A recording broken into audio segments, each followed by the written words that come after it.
Le corté las manos primero, mientras aún respiraba, para que entendiera lo que se siente ser completamente indefensa. Después siguieron los pies, los brazos, las piernas, cada extremidad separada con la precisión de alguien que ha trabajado en matadero toda su vida. Sus gritos se apagaron cuando finalmente le corté la garganta, pero sus ojos me miraron con terror hasta el último segundo.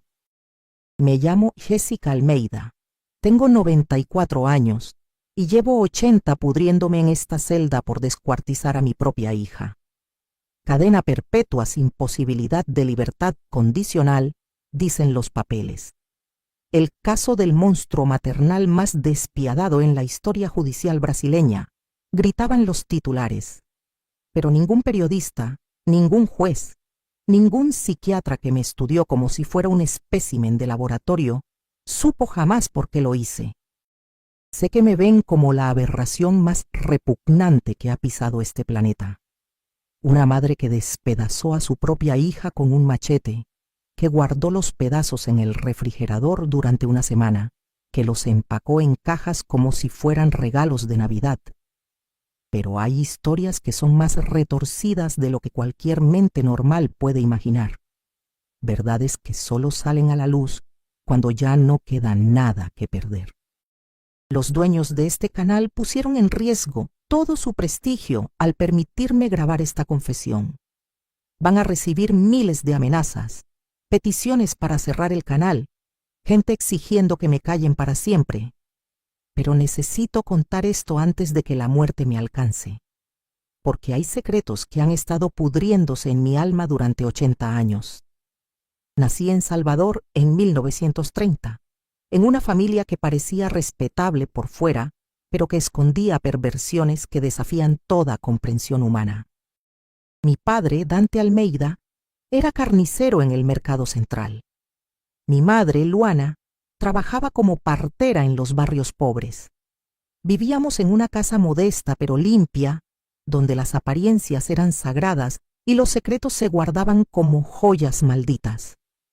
Mi hija Maite nació en 1950, cuando yo tenía apenas 20 años. Era hermosa, con cabello rubio rizado y ojos verdes que brillaban como esmeraldas.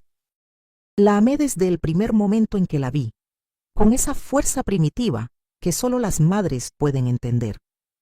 Juré protegerla de todo, amarla siempre, ser la madre que yo nunca tuve.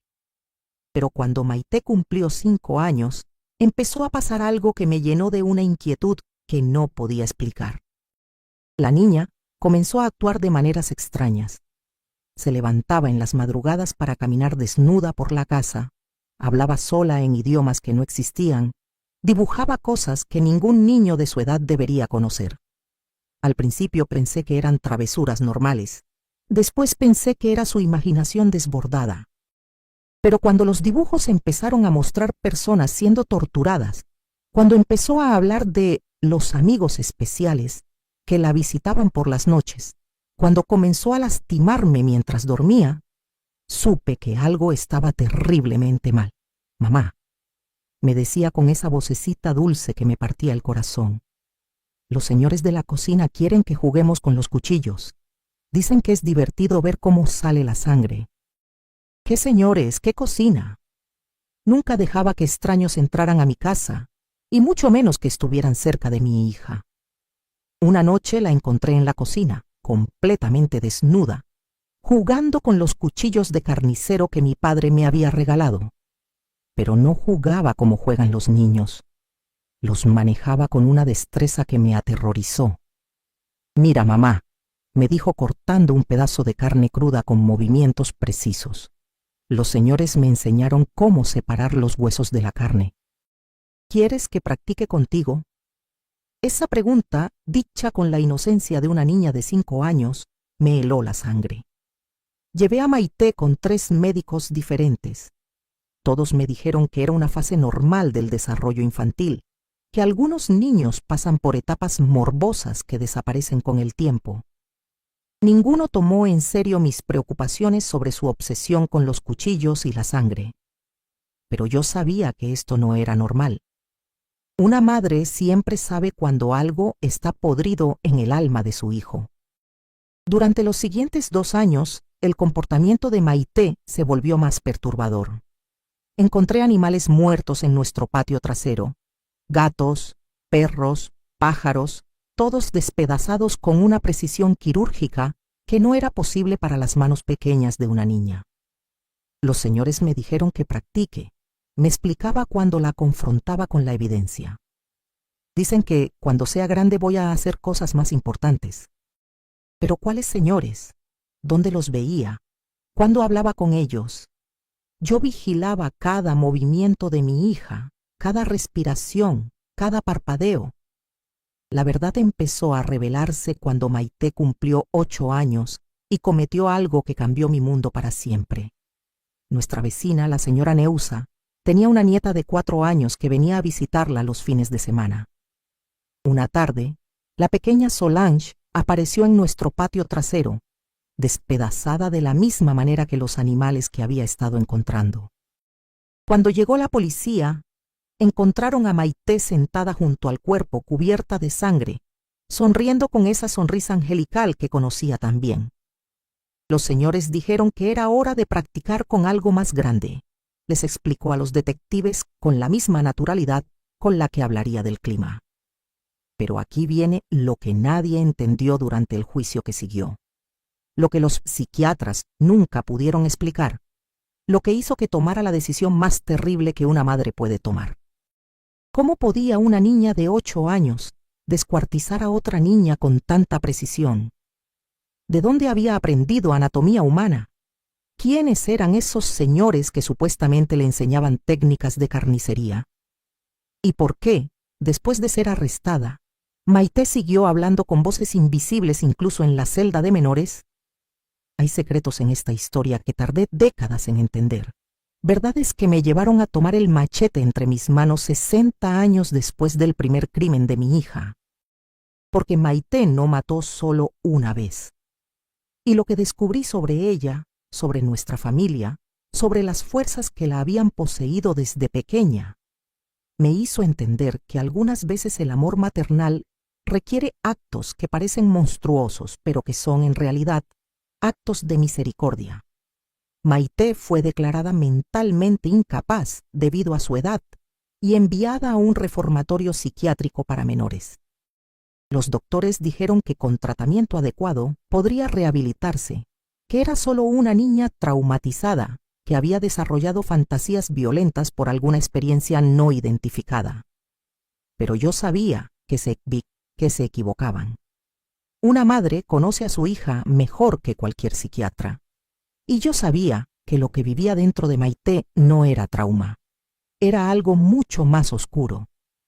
Durante los 3 años que estuvo internada, la visité religiosamente cada semana. En cada visita, ella me contaba sobre sus nuevos amigos en el hospital, sobre las lecciones que seguía recibiendo, sobre los planes que tenían para cuando saliera. Los señores están muy orgullosos de mí, mamá, me decía con esa voz dulce que contrastaba horriblemente con sus palabras. Dicen que soy la mejor estudiante que han tenido en años, que cuando salga de aquí voy a poder hacer cosas increíbles. ¿Qué tipo de cosas, mi amor? Cosas que van a hacer felices a muchas personas. Los señores dicen que hay gente que sufre mucho, que necesita encontrar la paz, y yo voy a poder ayudarlos. Los doctores me aseguraban que Maite estaba mejorando, que sus episodios psicóticos eran menos frecuentes, que había desarrollado mecanismos de adaptación saludables. Pero yo veía la verdad en sus ojos.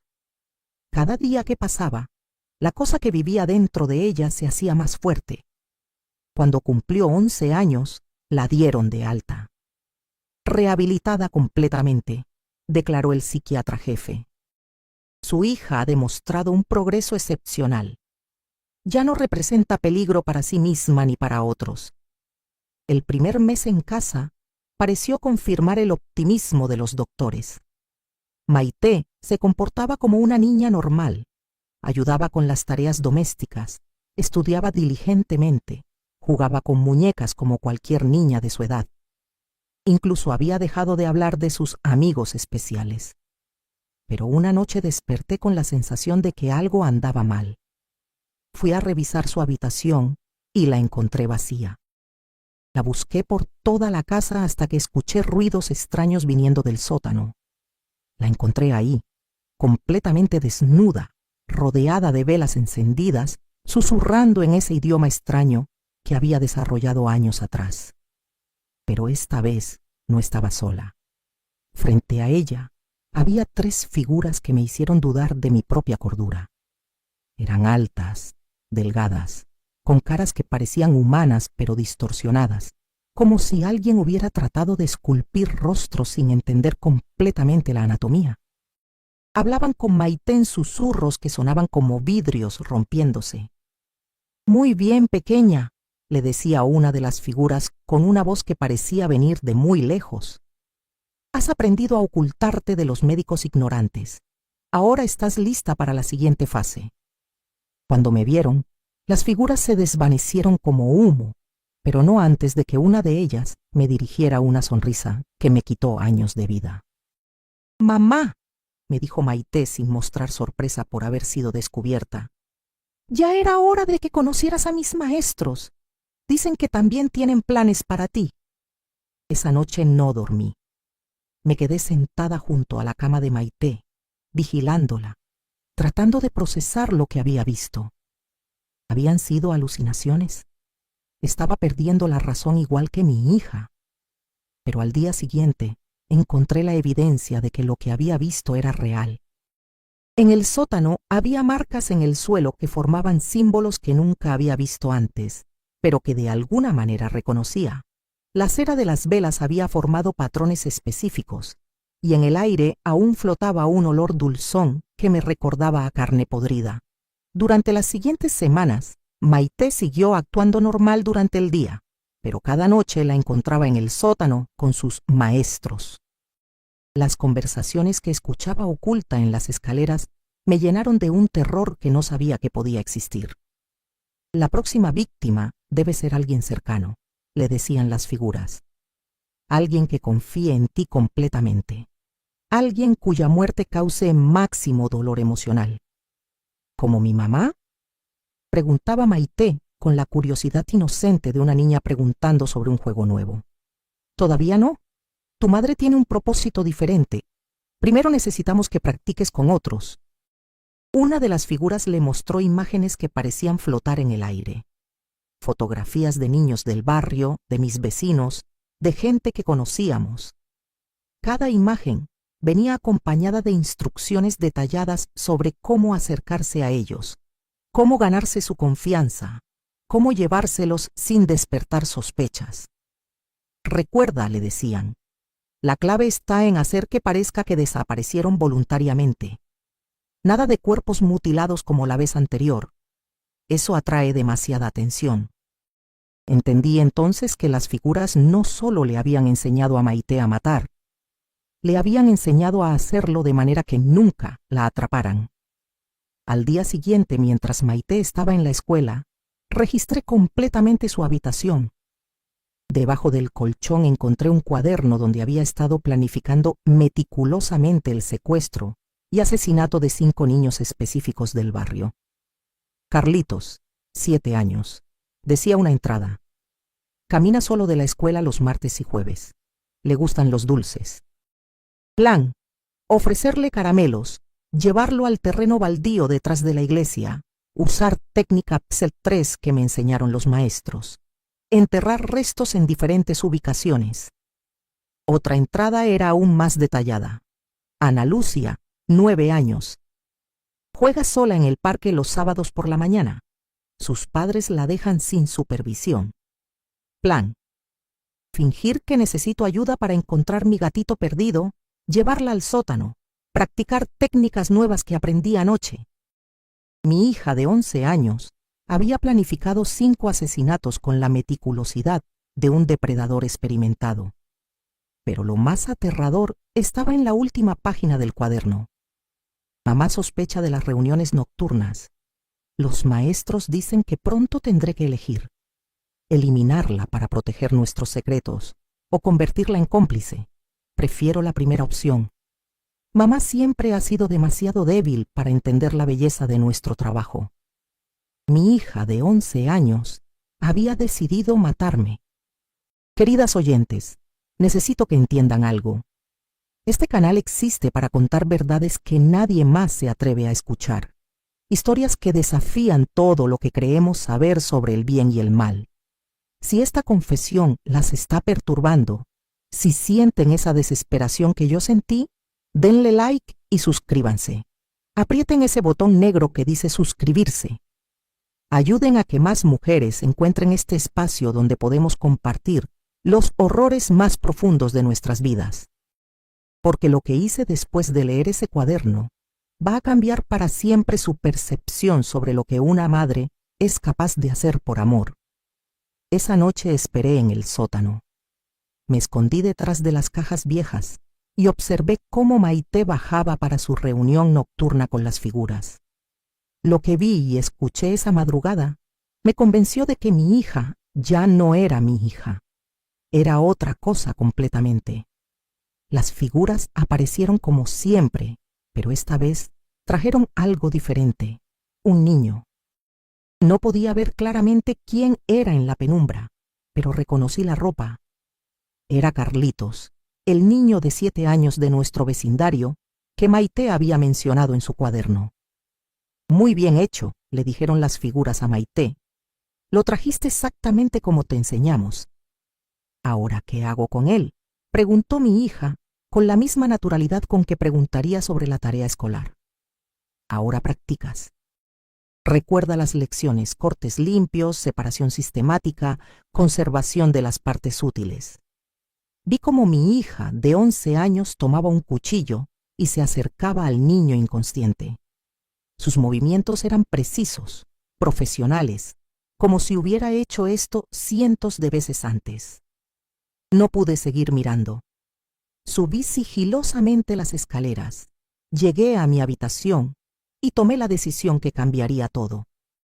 No podía llamar a la policía porque ¿quién me creería? ¿Cómo explicaría las figuras sobrenaturales que estaban entrenando a mi hija para ser una asesina serial? Me encerrarían en un manicomio y Maite quedaría libre para continuar matando.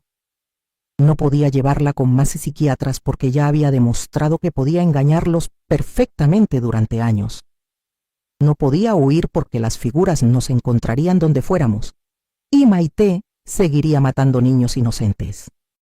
Solo me quedaba una opción: eliminar el problema de raíz. Durante las siguientes 2 semanas observé a Maite meticulosamente. Confirmé que había otros niños desaparecidos que coincidían con sus prácticas nocturnas. Encontré restos enterrados en el jardín trasero. Descubrí que había estado usando mi refrigerador para conservar partes de sus víctimas que las figuras le decían que guardara. Mi hija era oficialmente una asesina serial de 11 años, entrenada por entidades que no pertenecían a este mundo. Pero lo que finalmente me decidió a actuar fue la conversación que escuché una noche entre Maite y sus maestros. «Es hora de expandir las operaciones», le dijeron. «Has demostrado ser una estudiante excepcional. Ahora necesitamos que reclutes ayudantes». ¿Ayudantes?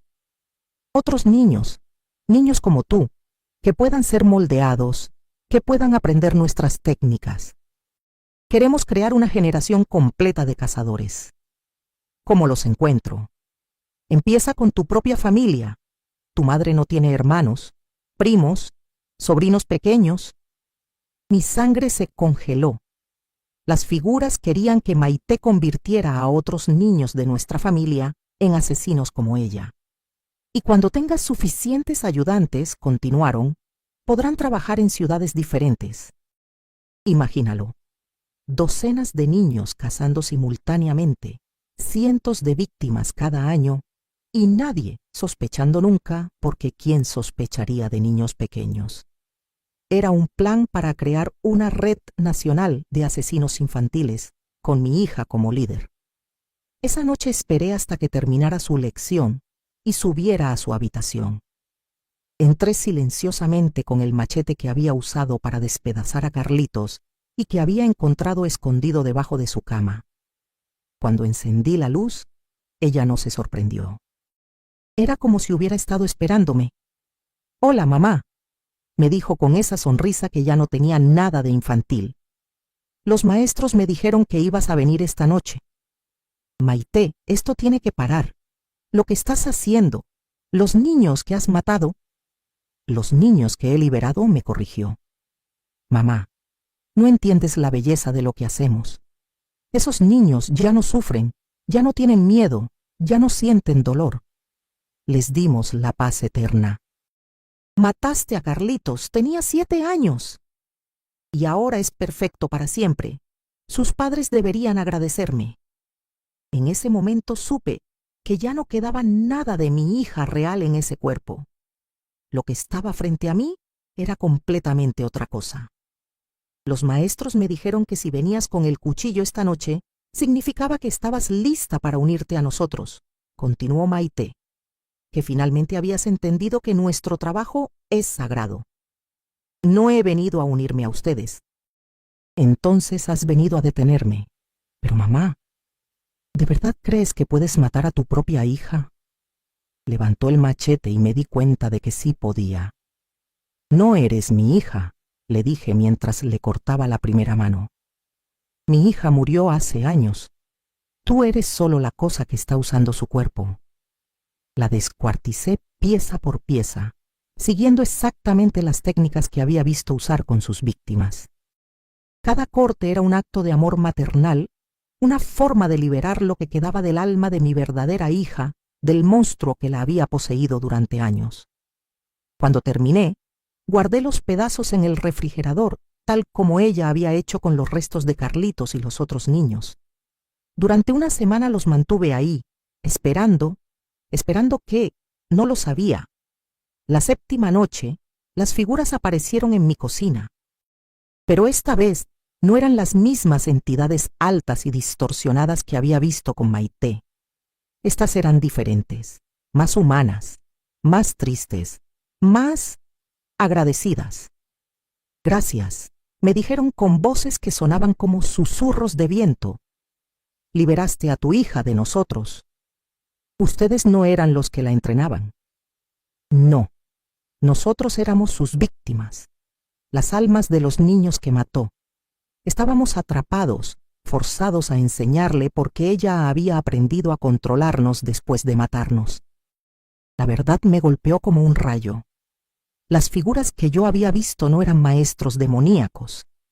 Eran los espíritus de Carlitos, Solange y todos los otros niños que Maite había asesinado. Ella había encontrado la manera de esclavizar sus almas, forzándolas a enseñarle técnicas cada vez más sofisticadas de asesinato. «Tu hija tenía un don terrible», me explicaron. «Podía atrapar almas y obligarlas a servirla. Cada niño que mataba se convertía en su maestro involuntario, enseñándoles secretos del más allá que ningún mortal debería conocer». ¿Pero por qué no me dijeron la verdad? No podíamos. Ella controlaba nuestras voces, nuestras palabras. Solo podíamos decir lo que ella nos permitía decir. Ahora entendía por qué Maite había sido tan efectiva matando, por qué nunca la habían atrapado antes, por qué conocía técnicas que ningún niño podría aprender naturalmente. No era solo una asesina. Era una nigromante que esclavizaba a sus propias víctimas para que la entrenaran. «¿Y ahora qué pasa con ustedes?», les pregunté a los espíritus. «Ahora podemos descansar. Tu acto de amor maternal nos liberó de nuestro tormento». Los espíritus comenzaron a desvanecerse, pero antes de irse completamente, Carlitos se acercó a mí. «Señora Jessica», me dijo con esa vocecita que había escuchado gritar esa noche terrible, «mi mamá va a extrañarme mucho. ¿Puede decirle que no fue su culpa? ¿Que nadie podía protegerme de lo que su hija se había convertido? Cuando desaparecieron, me quedé sola con los restos de mi hija en el refrigerador y la verdad más dolorosa de todas. Había matado al monstruo que había poseído a Maite, pero también había matado a lo que quedaba de mi niña. Empaqué los pedazos en cajas y los enterré en diferentes partes de la ciudad, tal como ella había planeado hacer con sus futuras víctimas. Después me entregué a la policía. Descuarticé a mi hija, les dije sin más explicación. Los pedazos están enterrados en varios lugares. Les daré las ubicaciones exactas. Durante el juicio no ofrecí defensa alguna. No mencioné los espíritus, no hablé de posesión sobrenatural, no traté de explicar lo inexplicable. Simplemente confesé que había matado y descuartizado a mi hija de 11 años. Me dieron cadena perpetua. El caso más monstruoso de filicidio en la historia judicial brasileña, dijeron los periódicos. 80 años después, sigo aquí. He visto morir a cientos de compañeras de prisión. He sobrevivido a motines, enfermedades, intentos de asesinato de otras internas que me consideran la escoria más baja de la humanidad.